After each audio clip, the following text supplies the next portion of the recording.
Hello everyone, welcome back to the new video of Linux networking commands की series में।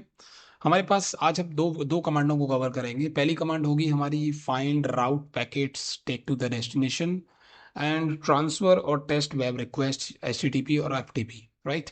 तो यहाँ पे दो कमांड है, ट्रेस पाथ और ट्रेस राउट। ठीक है, इन दोनों को देख लेते हैं। ट्रेस पाथ और ट्रेस राउट, ये जो कमांड है ये एक्चुअल में करती क्या है, ये मेरे और सर्वर के बीच में, यानी जिसको भी मैं पैकेट सेंड करूंगा उसके और मेरे बीच में कितने ट्रेस राउट पाथ हैं, राइट। कहाँ कहाँ से होकर मेरा जो पैकेट है वो जा रहा है, कितने राउटर हैं बीच में, कितने आईएसपी हैं बीच में, राइट। तो मेरे और गूगल के बीच में, हम दोनों, मैं और गूगल जो कनेक्टेड है इंटरनेट के थ्रू, तो मेरे और गूगल के बीच में ये जो मेरा पैकेट है, क्या ये डायरेक्टली गूगल पे जा रहा है या फिर अलग अलग जो स्टेशन हैं वहां होके गुजरता है। तो ये हम चेक करते हैं, traceroute and then google.com, TRAC route GWGLE google.com। तो मैंने एंटर किया तो ये इसने मुझे दिखा दिया कि मेरे, आपके और गूगल के बीच में सबसे पहले तो ये है कि ये देखो यहाँ पे 192.168.2.1, ये किसका आईपी एड्रेस है, ये मेरे राउटर का, राइट। तो मेरा जो पैकेट है वो पहले मेरे राउटर पे गया, फिर मेरे आईएसपी पर गया है जिसने मुझे इंटरनेट दिया है, जिसने यहाँ राउटर लगाया है।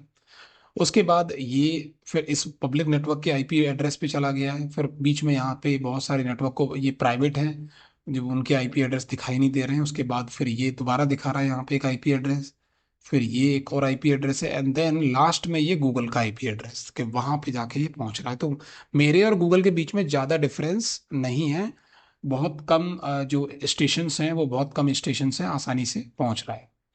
ठीक है। वहीं अगर हम दूसरा चेक करें, ट्रेस पाथ, ठीक है, TRAC ट्रेस पाथ। तो ट्रेस पाथ बाय डिफॉल्ट मेरे सिस्टम में इंस्टॉल नहीं है, आपके में भी नहीं होगी, तो आपको ये इंस्टॉल करना पड़ेगा ट्रेस पाथ का टूल। तो मैं इसे इंस्टॉल कर लेता हूँ और ये इंस्टॉलेशन कंप्लीट हो जाएगा अभी। हो गया। चलिए, ट्रेस पाथ एंड देन मैं यूज करूंगा गूगल का डीएनएस आईपी एड्रेस 8.8.8 और एंटर मारता हूं। तो मेरे और गूगल के डीएनएस के आईपी एड्रेस के बीच में कितने होप, एचओपी, होप का डिफरेंस है। एचओपी का मतलब होता है कि मतलब कितने राउटर हैं, कितने स्टेशन हैं, राइट। तो ये मेरे राउटर का आईपी एड्रेस, क्योंकि 2.1 लगा हुआ है। फिर ये भी मेरे राउटर का आईपी एड्रेस है, ये आईएसपी का एड्रेस है, ये फिर पब्लिक नेटवर्क का एड्रेस है, फिर उससे आगे का स्टेशन, फिर उससे आगे का स्टेशन। और जो प्राइवेट है वो तो रिप्लाई दे नहीं रहे हैं, जिसकी वजह से हमें उनका आईपी एड्रेस दिखाई नहीं दे रहा है, राइट। तो इसका मतलब ये नहीं है कि वो एरर दे रहा है, ये एरर नहीं है, ये इसका मतलब है कि प्राइवेट आईपी एड्रेस है जो हमें दिख नहीं रहे हैं, राइट। वेल, मैं इसको कैंसिल कर देता हूँ यहीं पे और नेक्स्ट कमांड पे आ जाते हैं, curl command, CURL command, which is a very most famous command in Linux, right. For test web request, web request की बात होती है तो curl command is the best. तो कर्ल कमांड में, वैसे तो कर्ल कमांड के बहुत सारे फीचर हैं, मैं कभी कर्ल कमांड के ऊपर प्रॉपर एक लंबी वीडियो बनाऊंगा, बट अभी फिलहाल मैं शॉर्टकट में बता देता हूँ क्योंकि ये नेटवर्किंग की कमांड है इसलिए। कर्ल कमांड की हेल्प से आप गेट ओनली हेडर्स, यानी कि आप ना HTTP हेडर्स को फैच कर सकते हो किसी भी वेबसाइट के। तो मैं CURL curl command -I and then, ये एक वेबसाइट है technosters.in की, राइट। तो इस वेबसाइट को मैं, इस वेबसाइट का जो HTTP हेडर इंफॉर्मेशन है वो मैं फैच कर रहा हूँ। तो ये मुझे इस सर्वर की, इस वेबसाइट की काफ़ी इंफॉर्मेशन निकाल के देगा। इंफॉर्मेशन जैसे कि कंटेंट का टाइप क्या है, एंड देन एक्सपावर्ड बाय PHP 8.2 का वर्जन चल रहा है इसके अंदर, ठीक है। और कौन कौन से, ये WP मतलब वर्डप्रेस, ये जो वेबसाइट है ये वर्डप्रेस पे बनी हुई है पूरी की पूरी। सर्वर क्लाउड फ्लेयर का है, प्लेटफॉर्म होस्टिंगर का ये यूज कर रहे हैं, यानी कि अपनी वेबसाइट को होस्ट किया हुआ है होस्टिंगर की वेबसाइट, होस्टिंगर के सर्वर पे। पैनल है इनका, ये पैनल यूज कर रहे हैं लॉगिन के लिए, HP पैनल, ठीक है। और कंटेंट सिक्योरिटी पॉलिसी ये है, DMRC report too, like this. तो दीज आर द इंफॉर्मेशन, काफी अच्छी इंफॉर्मेशन फैच हुई है, राइट। सो ये कर्ल कमांड है, अगर आप -I लगाते हो तो ये हेडर इंफॉर्मेशन फैच करती है। अगर आप I हटा देते हो तो ये क्या करेगा कि जो technosphere.com.in की जो पहला पहला जो वेब पेज ओपन होता है आपके ब्राउजर पे, ये उस पेज को डाउनलोड कर देगा, या डाउनलोड नहीं करेगा एक्चुअली, सॉरी, उस पेज को पूरा का पूरा प्रिंट कर देगा, उसकी कोडिंग को प्रिंट कर देगा हमारे सामने। राइट, हालांकि आप चाहो तो जैसे मान लो इतनी सारी कोडिंग आई है आपके सामने, देखा, बहुत कुछ आया, अगर आपको ये देखना है, आप चूंकि टर्मिनल पे तो देख नहीं सकते, टाइम बहुत लगेगा, तो आप चाहते हो तो अपना डायरेक्टली किसी फाइल के अंदर भी सेव कर सकते हो, जैसे कि index.html, ऐसे कर लो। तो जैसे ही मैं एंटर मारूंगा, तो ये क्या करेगा, ये सारा डेटा कॉपी डाउनलोड करेगा एंड देन इस फाइल के अंदर पेस्ट कर देगा, index.html। या फिर आप अब अभी भी टर्मिनल पर अगर आप चाहो तो मैं इसे फायरफॉक्स और ब्राउजर में ओपन कर सकता हूँ, तो फायरफॉक्स टूल की हेल्प से मैं इस फाइल को ओपन करूंगा ब्राउजर के अंदर। अच्छा, ये यहाँ पे डायरेक्टली ओपन नहीं होगा, मैं रूट यूजर से मुझे हटना पड़ेगा यहाँ पे। अब करता हूँ फायरफॉक्स एंड देन index.html, तो क्या होगा, जो फायरफॉक्स का ब्राउजर है ना, वो इस फाइल को अपने अंदर ओपन कर लेगा। तो ये देखो, तो ये एक वेबसाइट पूरी की पूरी ये डाउनलोड, मतलब वेबसाइट नहीं, मतलब ये पूरा का पूरा ये सिंगल पेज डाउनलोड हुआ है, फ्रंट एंड पेज।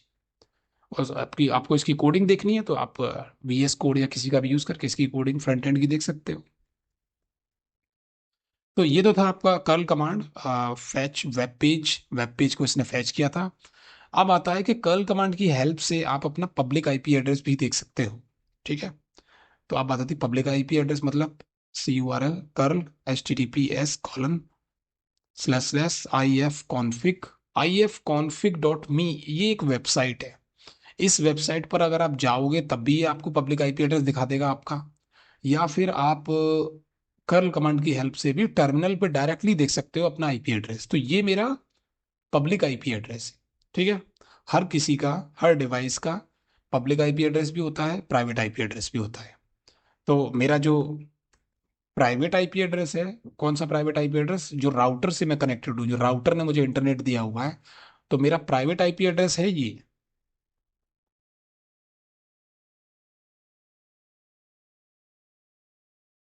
ठीक है, तो मेरा जो प्राइवेट आईपी एड्रेस है वो है ये, और मेरा पब्लिक आईपी एड्रेस ये है।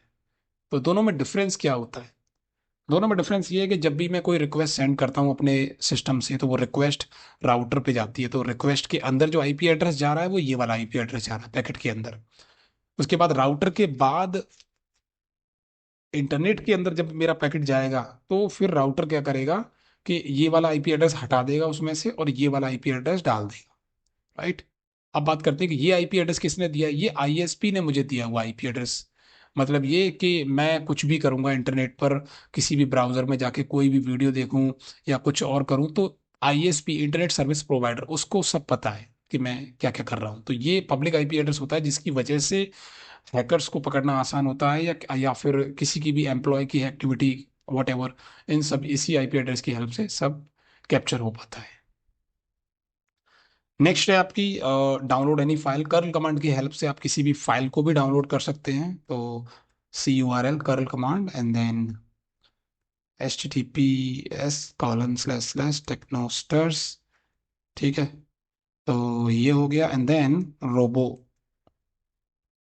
robots.txt। तो ये एक हर वेबसाइट के अंदर एक robots.txt फाइल होती है। ये पॉइंट अलग है, मैं सिर्फ आपको ये बता रहा हूँ कि कर्ल कमांड की हेल्प से हम किसी भी फाइल को डाउनलोड कर सकते हैं। राइट, तो ये जैसे कि ये एक फाइल है robots.txt, आपके पास किसी और का यूआरएल है, इमेज का यूआरएल है, वीडियो का यूआरएल है, राइट, कुछ भी है, तो आप वो वाली फाइल डाउनलोड कर सकते हो। मेरे पास टेक्स्ट फाइल थी तो मैंने इसको रन किया, तो जैसे ही मैंने इसको रन किया तो ये इसको डाउनलोड कर देगा। डाउनलोड करने का मतलब है इसने robots.txt का जो कंटेंट है वो मुझे यहाँ पे प्रिंट कर दिया। राइट, आसानी से। अब आप चाहो तो इसे आप सेव भी कर सकते हो किसी दूसरी फाइल में। सेव कैसे करोगे, मैंने आपको बताया हुआ है, इस तरीके से आप अगर ऐसे कर दोगे robots.txt, तो ये क्या करेगा, ये एक नई फाइल बनाएगा robots.txt के नाम से और उसके अंदर इस फाइल को सेव कर देगा। तो ये थोड़ा सा टाइम लेगा, क्योंकि सर्वर से robots.txt का कंटेंट फैच करने में टाइम लगता है थोड़ा सा। राइट, टाइम स्पेंट, ये हो गया फाइनली। तो ये देखो robots.txt फाइल डाउनलोड हो गई है। अब मैं अगर इसका कंटेंट डायरेक्टली देखना चाहूँ कैट कमांड से, तो देख सकता हूँ। तो अब ये फाइल आपके पास डाउनलोडेड है। राइट, सो आई होप कि आपको ये कमांडें समझ में आई होंगी, राइट? अगर कोई डाउट है तो आप कमेंट कर सकते हैं, एंड मिलते हैं नेक्स्ट वीडियो में। Thank you for watching this video.